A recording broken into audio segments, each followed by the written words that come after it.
Hey guys, it's Alyssa from AlyssaNalani.com. Welcome back to my channel. Today's video is number 3 in a series of 5 called Build a Better Year 2021.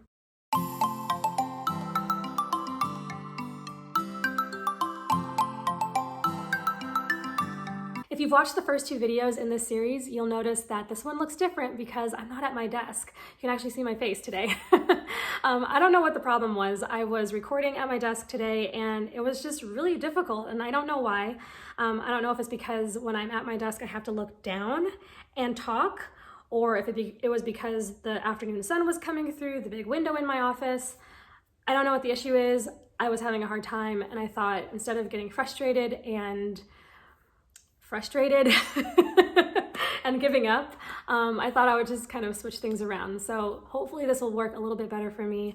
Obviously, if you're watching this, it worked out. So let's see what happens. I'm going to do my best to hold up the worksheets that we're going to be talking about in today's video so that you can see what I'm talking about while we're going through today's topic. If you haven't yet downloaded a copy of this, you can find this companion guide in the blog post that's linked down below. It's a free companion guide. You can just download it and then print it off if you want to, or read it on your device, or however you want to use it. It's free for you to use as we're going through these videos. And like I said, I'll do my best to hold these up so that you can see what's going on. Also, you'll find in the description box the links to the 2 videos that I've done previously. So the ones that came before this. If you haven't watched them, I highly recommend that you do so. Each topic kind of builds off the previous one, and so you'll want to make sure that you're getting all of the information that I've gone over so far in the series, that you're all caught up and you're following along step by step. Today we are picking up in section 4. So far we have talked about doing a year in review. That was our first section. Then we talked about, let me see if I can turn these pages, considering your life. So the consider your life exercise was the second one. That was video number 1. And then in video number 2, we went over how to do a brain dump. So that was the second video, third section, second video. I know, I'm sorry. I didn't mean to make that complicated, but that's just the way it went, kind of went together. Okay, so in the 4th section, third video, 4th section, we're talking about seasons and priorities. And each of these steps are really important, I think, as we're talking about goal setting and setting resolutions and that kind of thing. But I feel like this is maybe not something that we necessarily consider when we talk about goals and resolutions. I think that, December comes around and we're potentially making plans for the next year, and we don't really consider where we're at right now and how, we talked about big picture in the second section, and really considering what our big picture has to do with how we make decisions every day, every week, every month, and then for the entire year. And really thinking about the trajectory we're going in and being intentional about those things. So we're going to talk about 2 things in this section. The seasons part is all about naming the season you're in, because it's really important that we name things. We'll talk about that. And then setting life priorities. And so really important things as we're talking about goal setting and making resolutions. All right, so I open up the section 4. I open up the section with talking about a chapter in the book, The Next Right Thing. This is a book by Emily P. Freeman. I talked about this in my self-care video few videos ago. The tagline for the book is a simple, soulful practice for making life decisions. And it's a really great book. This is kind of embarrassing. I haven't finished it yet, and I started it back in January. So that'll give you an idea of what my reading year has been like. Had nothing to do with the book. It's a fabulous book. It was just my crummy reading life and my reading year. So anyway, really, really good book. Highly recommend it. And in this section of the guide, I went to a passage in the book on page 35. I'm going to go ahead and read it directly from the book. I wish I could read the whole thing to you, but I'm not going to. I'm going to kind of go up a couple of paragraphs leading up to what I do quote in the guide. So page 34, this is a chapter called Name the Narrative. Okay, so names mean things. They carry weight and importance and intimacy. To know a person's name is to know something of them. The world is not a nameless, faceless, green and blue mass of land and water. The world is made of people, rich with story, full of intrigue, longing for passion and love and adventure. Knowing people begins with knowing their name. In her book, Walking on Water, Madeleine L'Engle, I don't remember if I pronounced that right, anyway, says, quote, "Our names are part of our wholeness. To be given a name is an act of intimacy as powerful as an act of love," unquote.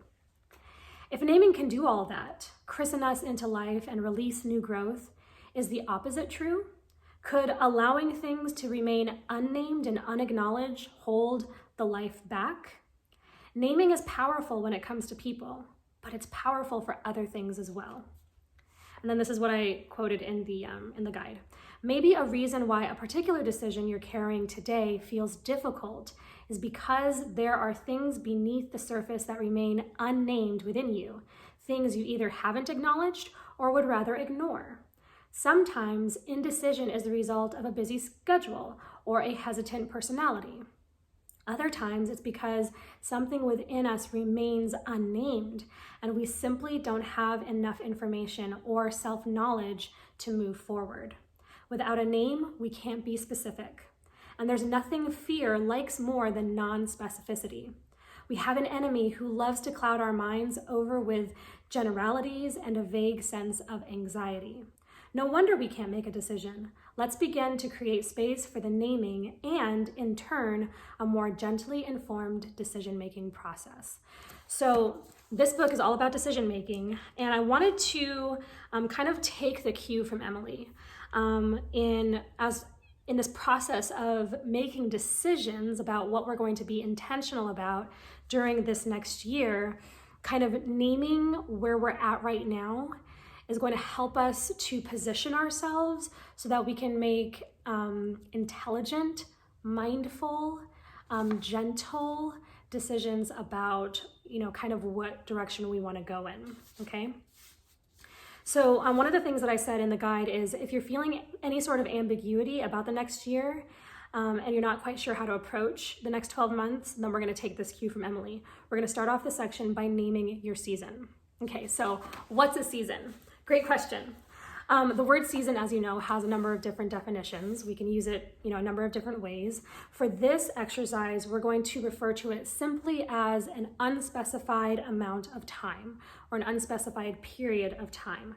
So a season can be a month, it can be a quarter, a year, a couple of years. It is a period of time that is characterized by whatever is going on in your life. So when you were in college, that was a season. When you were in high school, that was a season. Your elementary years, your first job, that's a season. Your single or dating years, your first internship, the first time you went abroad for a year, if you have children, your first child's infant years, these are all seasons that we go through, and they're all characterized by what is going on in our lives. And so we're going to be considering what that looks like. And the thing about seasons is that they can change either intentionally or unintentionally. So a season can change intentionally by a decision that we make on purpose, right? So moving to a new state can change your season. Starting a new side hustle can change your season. Or it can be changed by things that were unintentional or out of your control, like having health issues or losing a job. Those are new seasons that we kind of get into without sort of our okay or our sign off, right? They were out of our control. So whether or not you have control over your season, sometimes you don't have control, right? But what you do have control over is how you respond to it or how you show up for that season. So maybe you have a season or you're in a season that you don't particularly like, right? You don't like your circumstances, they're really difficult, or maybe they're just annoying circumstances. Maybe they're not particularly bad, they're just annoying. And so you can't control that maybe necessarily, but you can control your reaction or your response, and you can control how you show up for it and how you live through it. And the first thing that we can do, or a great start, is to name that season. Okay, naming your season gives it identity and something to wrap your head around. So it almost just kind of gives you something to grab hold onto. It helps you set boundaries and expectations. Both are really important as we make decisions. When you have a clear understanding of the season you're in, you're less likely to stress about things that don't matter and that aren't important or necessary. Right? You're less likely. I'm not saying that it's going to relieve all your stress, but it will help you sort of have a filter, if you will, and help you to navigate things that are unnecessary and unimportant. I kind of am jumping ahead. It does act like a gatekeeper or a filter in your head. You can let in the things that matter and you can leave out or keep out the things that don't. Okay. Now there is one thing that is really important. Depending on what season you're in, not everything that doesn't fit in a season is wrong or bad, right? It just means that it's not right for the season right now. And so I kind of go over a few examples, like, for instance, if you have little ones at home, if you're a mom of little ones, maybe getting your master's degree isn't something that you want to do right now because you've got little ones that you got to take care of. Or maybe you do it, but you have to wait until you have a better support system to help you out, to balance all of the things. Maybe you want to pay off a large amount of debt. You and your spouse want to pay off a large amount of debt. You've got these financial goals. So you're going to put off going on that dream vacation because while that's a good choice, right? It's a right choice perhaps. It's not good for right now because you have these other goals that you want to take care of. So just considering what season you're in is going to help us to make better decisions.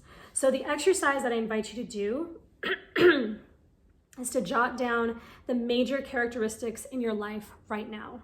So this can include things like school, parenting, ministry, small business, any training you're going through, your job, whatever you're going through, you're going to list it down on this page that has these 3 little lines. And you're not going to list every little thing. You're just going to list the major players or the major components to your life right now. Okay? Did I do that right? Okay. Now you're going to consider the pace of your life. So we've talked about, by this point, you've written down the major characteristics of your life. Now you want to consider the pace of your life. So at what pace are you going? And there are several different options that you can choose from right here. So these little bullet points here, you can choose which one applies to your life the best. So for instance, one is, my life is crazy busy and there isn't much room for change right now. There's not much room or much margin for change right now. Or maybe your life is crazy busy and you can make a few changes to relieve some of the pressure and have more balance. Or further down, my life is pretty low key. My life is low-key boring and I don't know what to do with myself. So you've got like really busy up here and then you've got like low-key boring down here. And then you have a space to write down a statement of your own if none of the things I listed up here match your particular life right now, okay? So we're considering the major characteristics or players of your life. We're going to talk about, or we're addressing kind of the pace that you're going at and kind of how you're feeling about that, or the pace at which you're going and your ability to handle it, right? And kind of what your reaction is to it. And then after that, you're going to name the season that you're in. So I put some examples here. Maybe you are a college student focusing hard on your education. Maybe you're a working wife and mother raising 2 kids and pursuing a meaningful and profitable career. Maybe you're a single mother of 3. You're a survivor who works hard, loves hard, and points your children to the ultimate provider, protector, and father, Jesus Christ. So I had some examples of what you might name your season. It can be one word, it can be 5 sentences, it can be a paragraph, whatever it is that's going to help you, what's the word I'm looking for? Oh man, it's not coming to me, you guys. Words. Help identify. Woo, there it is. There it was stuck up there. Whatever you need to write down that helps you identify the characteristics, the players of your life, and how you are sort of showing up for it, if you will, okay? This is the one that I wrote for myself. It was the last example. I'm a wife, entrepreneur, servant, and dreamer, working hard with what's in front of me and seeking God's plan for my future, or for the future. So anyway, however you want to write that down, it's up to you. I give you 2 lines here to write down your season. And again, if this isn't enough space, then use a journal or something and take up some more space on another piece of paper. But whatever you need to do, write down that season, okay? That is the first section of the 4th topic. So next, now that we have written down our season, we know what our life looks like right now, not 5 weeks ago, not what we want it to be next year. What is it right now? From here, we can go forward and think about our priorities, okay? So far we have reviewed, considered, dumped, processed, and named. So now it's time to start pulling all that information together and make it go to work. For this section, I want you to refer to all of the worksheets and notes that you have so far.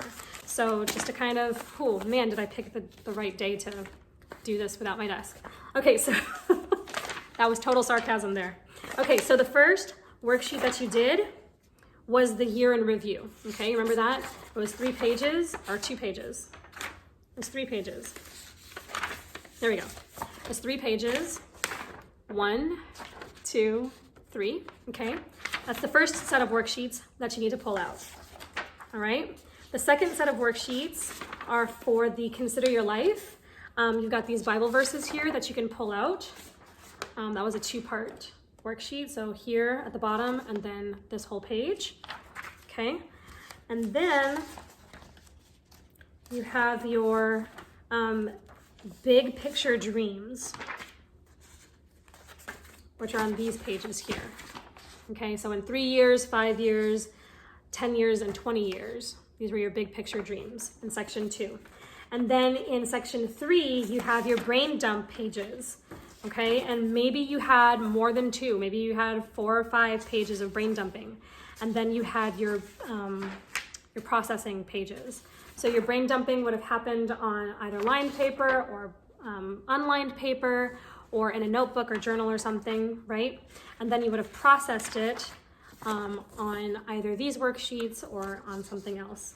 So you would have processed what you needed to do today, this week, this month and quarter, someday maybe, conversations, ideas and inspiration, personal, family, home, work, and miscellaneous. Okay, so those are your processing worksheets. I'm keeping it together. I know what I'm doing. Okay, so now you're gonna take all of those worksheets and your notes, any notes you might have taken so far, and you're gonna use it as we consider priorities. Okay, so life priorities. All right, you're gonna use those as we go through this next exercise. These are the priorities that you will focus on throughout the year and will be the framework for setting goals and making resolutions in section number 5. Okay, so here we go. It says this is where the rubber meets the road, so you need to be realistic about your expectations, okay?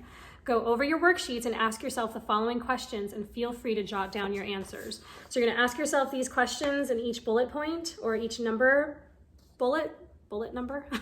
What do you call that? And then you can jot down those answers here. So from your big dream worksheets, okay, based on how I answered these prompts, what do I want to accomplish or pursue in 2021 that will point me in the direction of my long-term dreams, okay? So, okay, I guess we don't have to review the year in review, never mind. We're starting from the big dream or the dream big worksheets, the big picture worksheets. Okay, number 2, the brain dump worksheets. What tasks and projects do I seem to have a lot of, okay? Are the things that take up the bulk of my time what I truly want to pursue in 2021? Are they what I actually need to pursue? Am I spending time on the wrong things? Am I using my time wisely? What areas of my life do I have no choice but to focus on? Okay, so that's the second question or set of questions. And then your processing worksheets. Okay, how well am I taking care of what is truly important in my life? How am I taking care of, how am I caring for myself, my family, my work, and responsibilities? Do I have a go-to method for processing information so I can make better decisions? So these are the questions you're going to ask yourself as we're thinking about priorities. And then in the next worksheet, we're going to make a list of your priorities for 2021. Okay, so I have a list of examples here that you can choose from. Okay, they're grouped together in categories, and they're also listed in a suggested order of importance. This is not how you have to do it. This is just an example of how I would kind of look at it from my own head. Okay, so at the top, the first one would be a grouping together of categories like God, faith, spiritual growth. Next, we have personal growth, self-care, health and wellness. Then we have marriage, children, and family. Then we have friends and relationships. Then we have work, education, career, vocation, or calling. Then we have finances and stewardship. And then we have hobbies and recreation, okay? And I kind of borrowed this from Michael Hyatt's book, Living Forward, and his life plan, his life plan, what do I call that? His life plan that he suggests everybody have. And you'll find information about that in his book. And I think there are a couple of resources that I can link down below in the description box. So check out some of the resources there. But his book, Living Forward, is definitely linked down below. You can check it out. So these are just examples. I'm not saying this is how you need to do it or how you should do it. Don't make these decisions, okay? Don't set your priorities based on other people's expectations, okay? It needs to be based on the actual season of life you're living, not how you wish it was, not how other people think it is, or how other people think it should be. This is based on reality, okay? Sorry, I'm getting thirsty. So it needs to be based on reality. Now, the next worksheet gives you gives you up to 8, let me try that sentence again. The next section gives you space to list up to 8 priorities. You don't want to overload yourself, okay? If you have 3, you got 3 priorities and that's it. Run with it. It doesn't have to be 8, but just don't go over 8. Maybe you can do 10, maybe, depending on what your season calls for, but just be careful not to overload yourself or give yourself too much to work with. Okay, so this is the next worksheet. It gives you space to list 8 priorities, okay? And then we stop. We stop because the next the next section, I knew I was gonna get some words mixed up here. The next section is where we go over resolutions and goals. So we're gonna stop right there, guys. That was not as clean and like perfect a video as I wanted to. But I kind of feel like we just kind of sat in my living room and talked about seasons and priorities. So maybe that's the way it needed to be. Maybe that's the way I'll do the rest of the series. I don't know. Let me know. Let me know in the description if that's, or not in the description, in the comments if that's the way you prefer rather than at the desk. I hope this was helpful. I hope this was a good video that was beneficial. And I hope that this series has been something that you can use as you're thinking about next year. I think that, you know, we all have so much going on in our lives. And, you know, I say this all the time. We can't control much. There's a heck of a lot of things that we don't have control over. We're not promised the next day. We're not promised the next hour or the next minute. We're not promised our next breath. We don't have control over that. What we can do is have good intentions to do the best that we have, the best that we can with what we have in front of us, to be in control of what we can control, right? And that includes how we show up, how we respond, and how we make decisions. So I'm gonna leave it at that. I actually have 2 more videos I gotta film, so I better get to those and get this one to you as soon as possible so that we can continue this series. Tomorrow we'll talk about resolutions and goals, and then on Friday we will talk about, what's section 6? Hold on. Section 6, oh yes, choosing a word and verse for the year. So anyway, let me know if you have any questions. I look forward to chatting with you in the comments if you have anything you want to talk about, and I will talk to you all later. Thanks so much for watching. Bye-bye.